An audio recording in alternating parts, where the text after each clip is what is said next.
Hello, everyone, and welcome to a special episode of the StudioMEcast. We are conjoining with the horror sci-fi Pittsburgh 48-hour film project for this special series because on the 29th, there's going to be a best-of screening and the awards night. Please get your ticket for that. There's a link in the description below. And today, I am joined by Blind Tiger Films, who have a film that is going to be screening there that weekend, so you can catch that. And we're just going to talk about the 48. So, Blind Tiger Films, Josh and Amanda, thank you for joining me today. Thanks, Peter. Thank you, Peter. Yeah, we're thrilled to be here. I'm so excited. So, why don't you tell me what your genre was? Like, just tell me the requirements for the 48 for your film this year.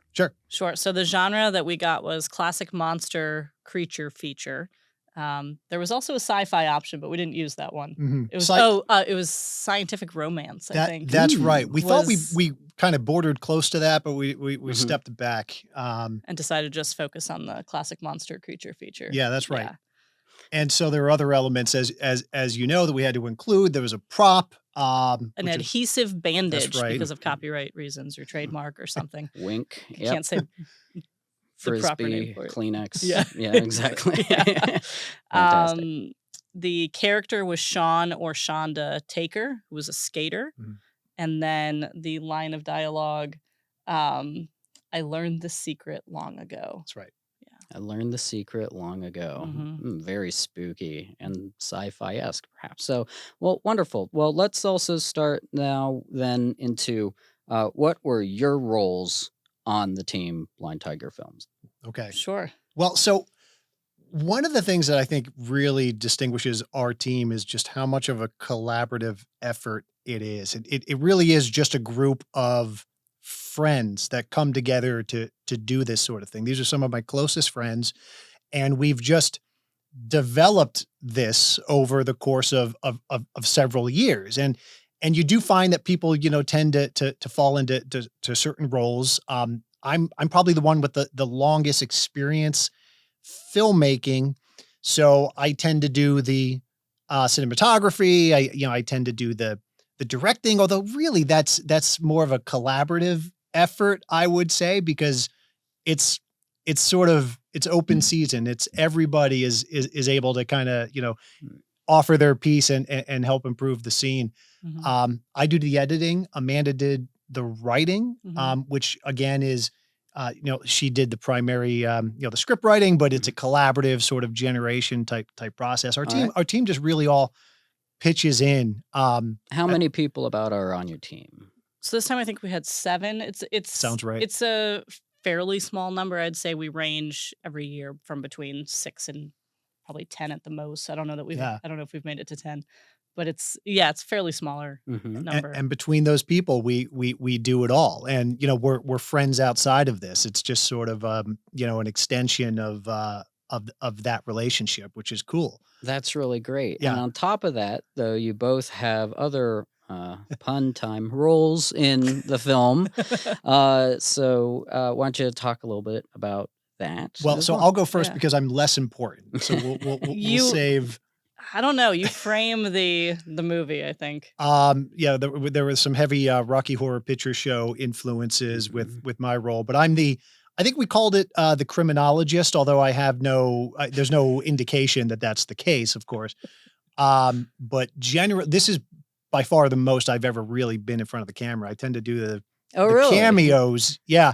And it just so happened with the allocation of the roles as we were generating it that we needed somebody to sort of, it seemed appropriate for a narrator to take us through the story because, not only is it a classic monster creature feature, that seems to hem so closely to a B movie, which hems so close to an over dramatic telling of it. Right. So that's sort of where mine came from, but, unusual for me to be in front of the camera that much. Now, Amanda, on the other hand, well, I also don't normally take a leading role, so that was a little bit of a difference in that. I'm often doing a lot more behind the scenes. I mentioned the writing, but doing audio or helping Josh with setting up scenes with lights and things like that. But so I had a bigger role this time, which was different than recently, so that was exciting. But I play the A leading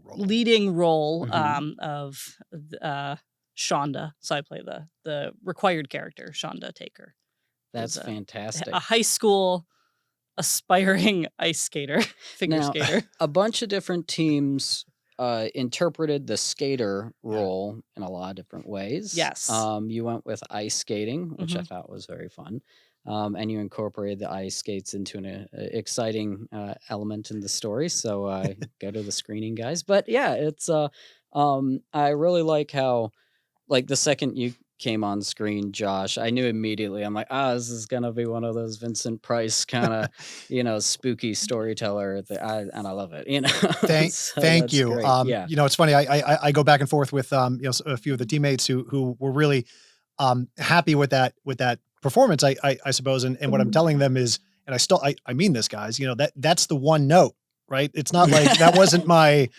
That wasn't a variation of the character I could have done. That was just what I was capable of doing in that moment. But I'm glad you thought that, because I do think it was necessary for me or somebody to set the tone of Absolutely what we were going to do. Yeah, it definitely reframed the entire tone of the entire thing. Thank you. It's like you still would have had your story without it, I suppose, but it made it more fun as well. And it is a fun film, like just tonally, it's like, here we go, like it's a good time. So that's wonderful. Now, when you first got your genres, all right, because that's the real wild card. Like everybody kind of gets all right, here's the quote and the character and all, and that can be, that's not usually going to make people pull their hair out in a 48.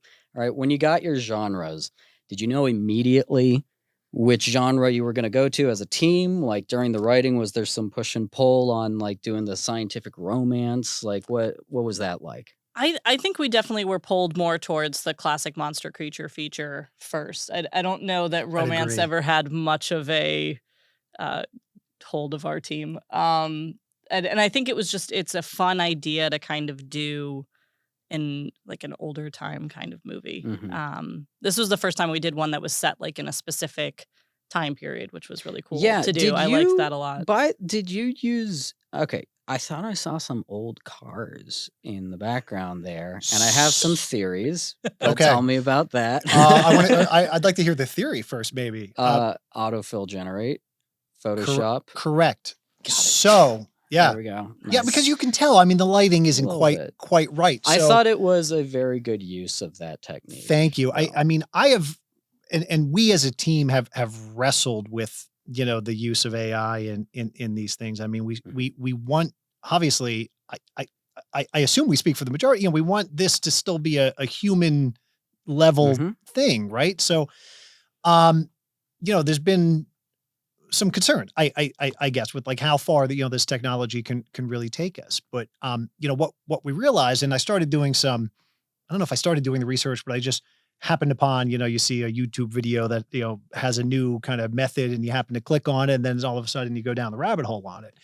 And the use of autofill generate, and AI tools to essentially create a matte painting of the scene. And so our thought was, look, what this can do, this technology can do if properly utilized, is, especially for something like the 48, and especially for a team of 6 or 7 friends, is eliminate constraints that we might otherwise feel, right? There's no reason that this can't take place on Mars with an establishing shot of Mars, right? With the appropriate line between live action and the matte, and then your interior, and then you're on Mars, right? So we didn't end up having to go, to Mars with this idea, but you used it in a nice supplemental way where it I hope also so. was, I think the main thing that would make people catch that's what was going on was just the fact that it's there. It's like, hang on, who has cars like that in this particular game, you know? And so that was the main thing. I'm like, hang on a second, you know?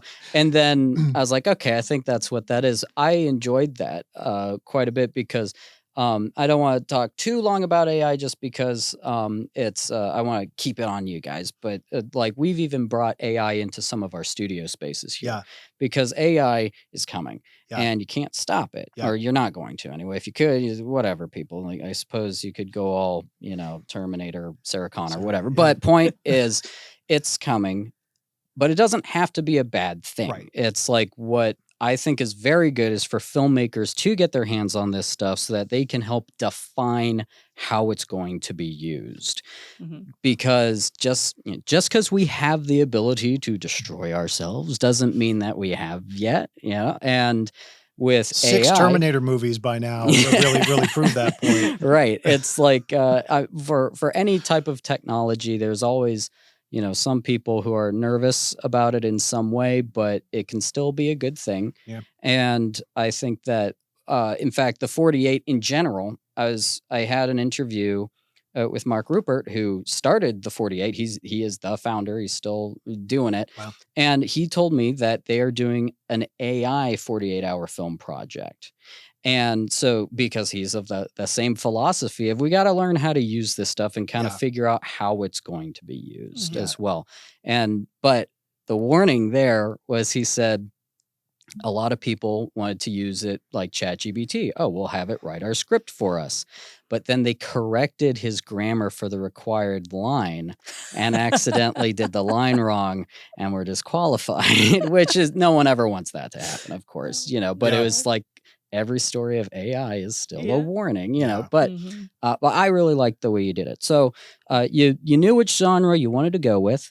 And you also, when did you start shooting? So we started shooting Saturday. Saturday morning and a little later than we normally do. Yeah, I'm sorry, I should back up. How many 48s have you done? So we've, I was just counting before we started. I think this is our 13th. Wow, fantastic! If you include both the sci-fi horror, and the summer, we should because it's a spooky number. It's spooky season 13. This is great. I didn't even put that together until just now. That's great. Well, you know, take the omens as they come. You don't have to read entrails all the time. You can just look at whatever. Anyway, so. But it's the 13th time. Wow, fantastic. So, but then you started shooting a little later than you wanted to. What led to that delay? So we have a lot of, and everybody has this, right? But I can't overemphasize. It is us and our friends, right? So it is about getting the kids out of bed in the morning so that they can go with the babysitter, or in this case, my mother, who was assisting us, getting them breakfast, right? So we're engaged in this process. We're finalizing the script. We're putting costumes together. We're putting locations together. We're getting Cheerios and milk for the children. You know, we have a 4-year-old and a 1-year-old, and it's just it happens as it can happen. Now, there are many years that we try to get something in the can Friday night, and actually. Was it last year for Dumped? For Dumped last year, yeah. We filmed, and we didn't even have the script fully finished yet when we filmed some scenes Friday night. Because we kept going back and forth with what our idea was for it, and we were struggling a lot. And we were like, we just need to film something. So we sort of filmed something that could work for a lot of the different ideas that were kind of floating around. Yeah, that's right. We didn't, we didn't have anything that made sense to film Friday night. Wow. So we decided to just start shooting, Saturday morning, but it wasn't super early. Film. But we filmed until what, like 2 a.m.? We went late this Saturday. go round, and it's a little concerning because I mean, you know, knock on, I don't know if this is real wood, but everything just was super smooth about this project, which is not always usual. Congratulations. Thanks. Yeah, we're done. That's the true award, right? But you know, in terms of the idea development, it happened within an hour and a half, which I mean, we've gone till, you know, 2 a.m. the night before, just working on it. Like, you know, Amanda's example, or, and then the script, you know, kind of came pretty easily after that. Mhm. I mean, Amanda worked, late into the night to get that done. Um, Filming was pretty Filming smooth. was pretty smooth as well. Rendering was pretty smooth, Nice, which was congratulations. very, That's Well, wonderful. I that's a decided, big deal. yeah, we rented a Blackmagic 6K. Ooh, I think the Pro, the one with the built-in ND filters. okay, yeah. First time, I should have done more testing. It turns out that my desktop is a few years old, wasn't up to the task. We had to switch to her laptop, but it was Mm. capable. So Mhm. there was a lot of kind of pivoting. But Right. we made it happen. Yeah. Fantastic. So what time did you let's jump to the end on Yeah. your 48. What time did you submit? It wasn't at the very last minute like it is sometimes. We have had one that we've submitted. Maybe it was the last one in the seconds, the last few seconds. I mean, that is Wow. such a stressful moment. Yes. Yes. This was not like that. We were able to upload a few versions, probably beginning around 5:30, Mhm. continue Yeah. kind of tweaking it. Yeah, I mean, unfortunately, shocking. it's almost a boring story because, everything sort of came together. Well, so you started later and ended earlier Yeah. than you had before, which Yeah. is great. Did you find that that was helped by the previous 12 experiences doing this that you've had? Is that what helped make it smooth, or was it the nature of the project? I think so. I think to an extent, yeah. I don't know, some of it might just be luck. I don't know. But I think certainly we got smoother with just sort of the workflow Yeah. of filming, setting up scenes, kind of blocking before we start filming. Yeah. And Yeah, I think it did. and just to expand on that, I mean, I can't speak enough about, our friends and the team. I mean, it's gotten to the point where, I mean, what really kind of let that happen was when we're set dressing, right? So we used Iron City Circus Arts, which is one of the sponsors, but also our friend's business who were in Oh, the team. great. Their space is very adaptable Yeah. to different uses, and so I'm able to sit there and edit scenes while we're setting up the dance scene or Yeah. we did the Yeah, lab so we did scene set there dressing. too. We did the lab Makeup and scene, hair. the school scene. People did makeup and hair. So there's a lot of things happening at the same time Right, within the same space, which helped. right. It's just everybody pulling in the right, in the same direction kind of gets us there. Now, luck has a lot to do with it too, right? So the next one, if we're untimely, that's Yeah, also I mean, possible. luck is part of it, but on the other hand, you did have the whole, oh, my computer isn't working, and you had to pivot a lot Yeah. as well. Yeah. So there's Yeah. balances, Yeah, a little yeah. bit. No question. Now, when it comes to your film in general, we Mhm. talked about some of the old cars and stuff. I want to kind of get back to the decision to have this film take place. I guess technically as a period piece, Yeah. and I thought that was really cool, especially having the intro that you did with your character, and just kind of setting it back then. What point usually that's harder to do, right? So Yeah. which doesn't mean you shouldn't do it, but Yeah. what made you commit to saying like, okay, we're going to have people wear different clothes. We're going to go out of our way to set up a frame so that we can change the car back here, Right. and also, did you set those shots up with the intention of changing the background later, or was that something you were doing in post? That was the intent with most of the shots. Very cool. Yeah. Love it. I had circulated. We're not to belabor that AI point, but like we're as a team also 1 foot really in either camp. This can be a problem for the human aspect of it, but can also be a creative tool. So Yeah, I had absolutely. circulated video, a demo video using a scene from our last 48-hour project, a musical that we had done over the summer, Mhm. where I expanded the shot and made our actor look like he's on another planet or something like that, just as a proof of concept type thing. So I was able, again, we kind of work together as a team, and so there was trust that we could make this happen, and so that's how we kind of were able to shoot in a way that was going to really depend on that. Because if we can't, I mean, you see in the one shot, or you won't see, but I had to replace, a modern parking, meter, and, modern vehicles that would take you out of the, so there was a bit of a leap of faith too, to make that happen. And as far as like why we decided to do it, I think the genre was a big part of it, because a lot of the classic monster creature features are set in an earlier time period, just because they are older movies. But I think we were also just really excited about the idea of having, I don't know, at least I was excited about the idea of having to costume, having to have like set hair that makes sense, looking at lingo that was to that time period.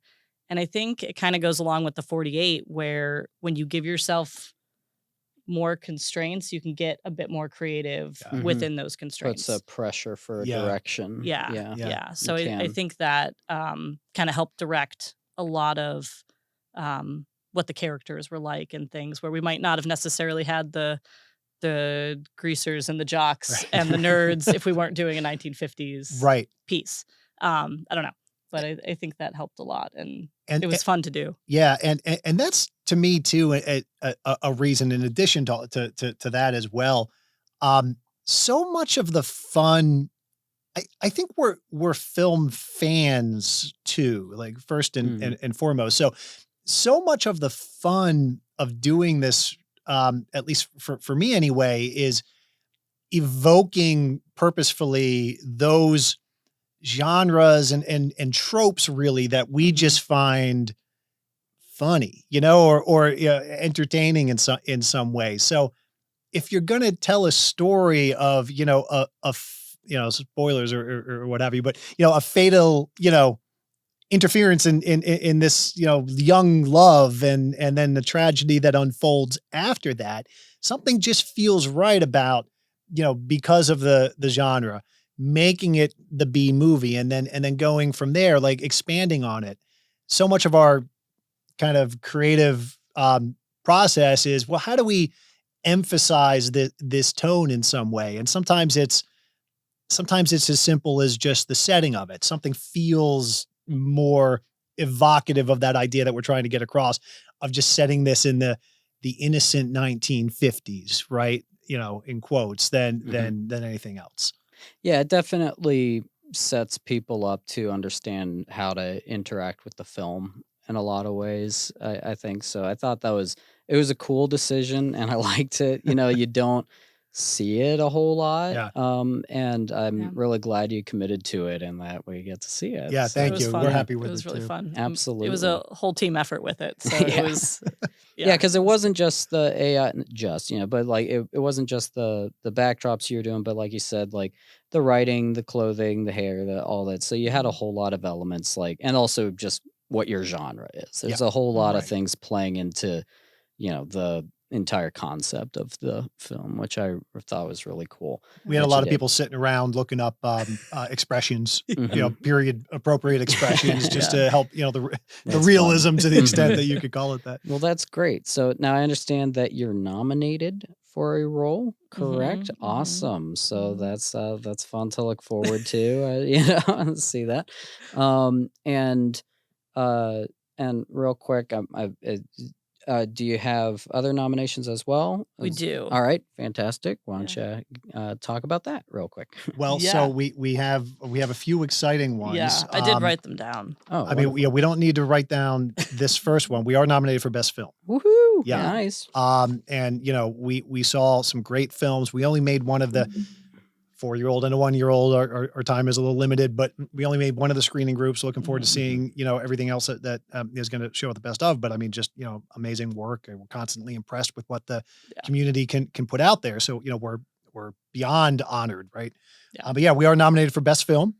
We also have nominations for Scream Queen. Yep, for Lisa's wonderful screaming in the who approached it, by the way, with that exact goal. She said, I would like to be in consideration for this. And she nailed it. In fact, we had to stop filming because her scream, honestly, was so loud our actors fled. I mean, like everyone around her at the time fled and needed a recovery period. It was wow. Nice. yeah, It was amazing. And this isn't an insured project either, too. So you know, Right, it's a real concern.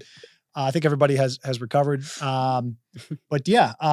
So what else? Best kill. Best kill. Oh, I can see that. Yeah. Yep. Best editing.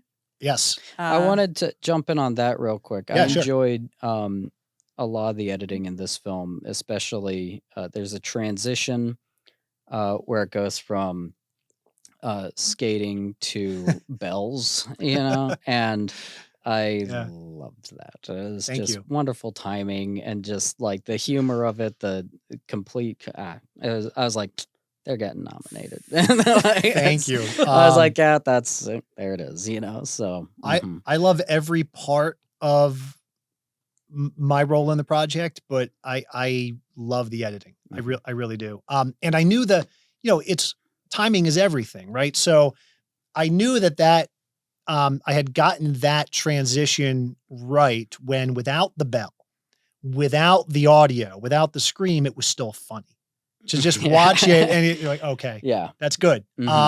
Because it's just, I mean, it's an amazing thing about editing. I mean, and there are people watching this that know way more than I ever will. But a frame can make the difference between something falling completely flat and being the funniest thing you've ever seen. It is such an art that is based in I love it. It's really easy to fumble it, but when it works, like you can tell, right, like so much. Like it's I thought it was a wonderful moment in there. The particular thing we're talking about. Thank you. It's like yeah. So all right. So best editing. Best editing. Hair and makeup. Okay, great. Yeah. Use of required prop. And villain/monster. That's right. Yeah, absolutely. Which somebody here may play both the villain and the tragic character. I don't know. Yes. Yeah. Well, I think I'd ask. So you went with creature film and all that. Do you have a favorite creature film or a favorite creature in a film? Just anything that's inspired you over time or anything? So I, as a young kid, I got introduced to this stuff way too early.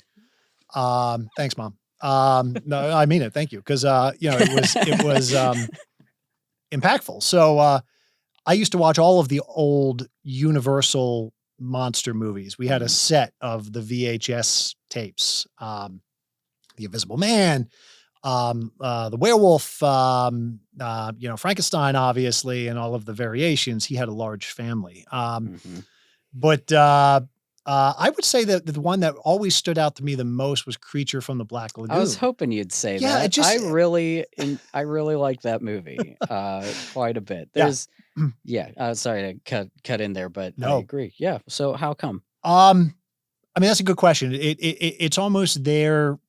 The memories are almost there from before I had conscious thought about it, but it hit all of the elements of just the campiness and the seriousness at the same time. I mean, the people who are just, killed via like slow strangulation, with like, no ability. It's just all of the absurdities that you kind of like associate with it. Those made a huge impact on me. But I didn't really keep up with horror either. I sort of fell. I didn't really develop then, like further in horror. I kind of went elsewhere. So nothing more modern than that. But Creature from the Black Lagoon has always just stuck out to me as one of my favorites. I enjoy that film a lot. A lot of it's from even just a technical side of the underwater sequences are nuts. I agree. Like the way the one guy swims is so weird. Do you know how they did that? Yeah, like there was a different actor played the swimmer of him, and he was cast because someone, I think it was the producer, saw this guy swim, and he just swims like that, like a weird. I've never seen another person swim that way. That's wild. And he's like, "Oh, you should totally play the creature in this thing that I'm putting together." And he did some of it. I'm pretty sure it's like water tank stuff, but and I can only imagine how they kept the algae from blooming, because Yeah. like when they were making the Abyss, they had to dump chlorine in there all the time and people were getting burns. So I don't know what they did Jeez. for this film, but I know that when it was released originally, it was released in 3D. Really? Yeah. And they said like Wild. the reviews said that film had like the underwater sequences. They said it's like looking into a fish tank. And I was like, I really want to see that. Yeah. Is it possible to do? Did you Well, find it? I mean, you'd have to go to a screening with like prints Yeah. of it, and Wild. that would have to be set up really specific. There's a few films that I want to see in a certain way that like I can't just watch at home. Right. Like I want to see an actual 70 millimeter print of Lawrence of Arabia. Mhm. It's like I'm trying to get the 4K disc for it still, but they're like $120 now. It's Ugh. insane. So, actually, last I checked, they were like $270. So I'm like, I want it, but I'm gonna wait until they reprint these things. Yeah, Anyway, sure. but yeah, but no, I like that movie as well, and I think one of the reasons why it intrigued me so much as a kid was when I was young enough that my parents were like, you can't watch these scary movies. Mhm. I asked my dad about The Creature of the Black Lagoon, and I said something like, "Oh, is that like a scary monster movie? Like, do you think that one's scarier than Frankenstein?" Like trying to get him to talk about movies I wasn't allowed to see, Sure. you Yeah. know? And my dad said something along the lines of, I never really thought of that as a horror movie. I thought of it more like a love story. Okay. Yeah. And Well, it certainly has those elements, right? yeah, and I was like, "What? I Yeah. gotta see this movie," And so watching it with that mindset was kind of cool. I've seen it a few times now. That I rewatched it like a few months ago. I haven't done that in any recent history, so I'll have to. It's fun. I request that. Okay. All right. It's a good time. So, well, that's good. Creature of the Black Lagoon. Did you have a creature that you enjoy? I don't. I have not seen a lot of the classic monster creature Mhm. feature movies. We watched The Blob semi-recently, so that's what comes to The one mind. with Steve McQueen? Yes, Yeah. yes. Yeah. The scene with him and the cop when he gets pulled over.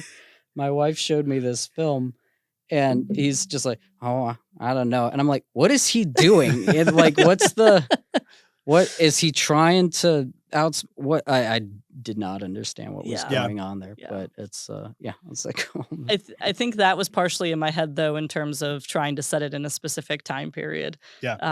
The Blob may have been poking around in my Yeah. head. Otherwise, I think King Kong is the only one I've seen. King Kong. So I would say Yeah. And King Kong and its variations of remakes of King Yeah. Kong. He's got a bit Yeah. of a family too, from what I recall, at least from the original Son movies. of Kong. Yeah.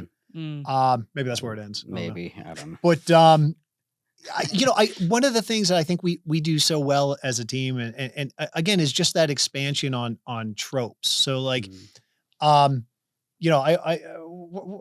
the expression I use? Cultural osmosis. Like, you don't have to actually see these movies to understand the genre conventions these days, Yes. because just by virtue of being a part of our culture, you understand that you get the gist of it, right? So that's the playground that we love to be in. One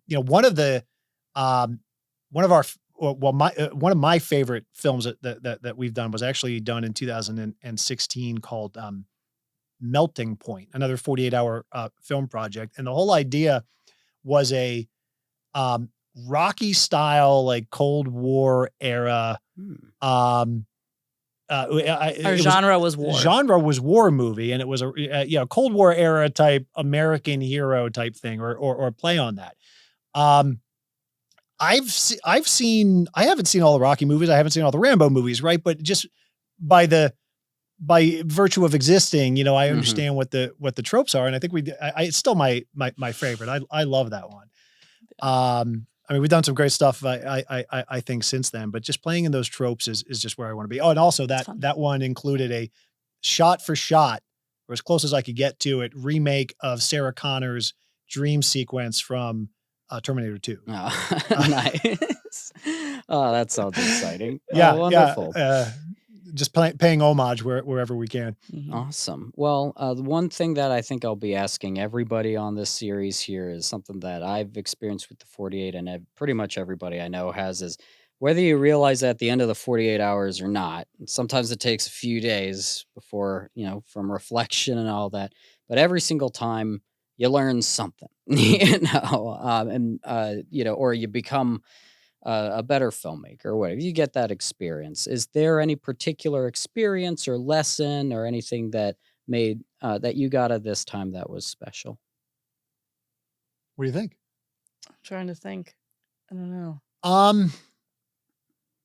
Have confidence on the execution. I think, like, just, we could have gotten hung up on the period piece aspect of it, right? But I think if you approach things with I always go back to, I don't even know if it's actually a Spielberg quote, right? But what I have heard attributed to him is that you have to give people something to laugh at, otherwise they're going to laugh at the shark, right? They're going to laugh at the moments that you don't want them to laugh at. So you have to, like, give an outlet for that sort of thing. So just I guess as an example of that, even though we're playing in that tone anyway, we're supposed to be set in the 1950s, and our one of our male leads has a Letterman's jacket that says his name, Brandon 2005, which is obviously inconsistent with this being in the 50s.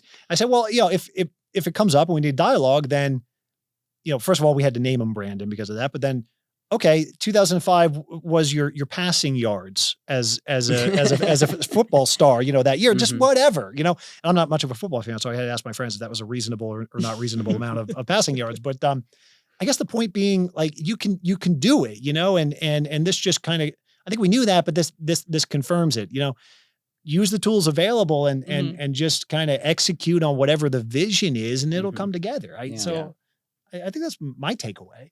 Yeah.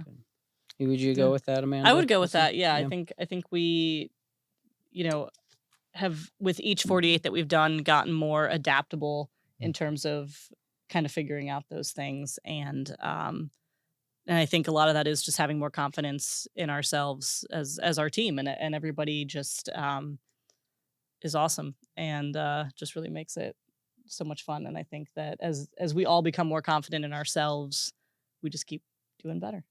So. Yeah. Well, that's great. Well, really looking forward to the screening. Congratulations again on your nomination, the nominations that your film has garnered. So that's wonderful. And we'll be seeing you on the 29th at the Oaks Theater in Oakmont. So once again, guys, description, get your tickets. It's going to be a fun time. Support local film in Pittsburgh, whatever. It's a good time. Enjoy yourselves. Have a night out. Anyway, but thank you so much for being my guest. This was a lot of fun. It was great to meet you properly. And break a leg, good luck, whatever we say in cinema for all that. Yeah, have fun storming the castle. There you go. There we go. That works. All right, everybody. Thanks for joining us again for another wonderful and this time special spooky episode of the StudioMEcast. And hope to see you at the screening. Bye-bye. Hey, I hope you enjoyed that episode. If you want to start your own podcast, why wait? Reach out to us at StudioME.me, and I hope you hear me again soon.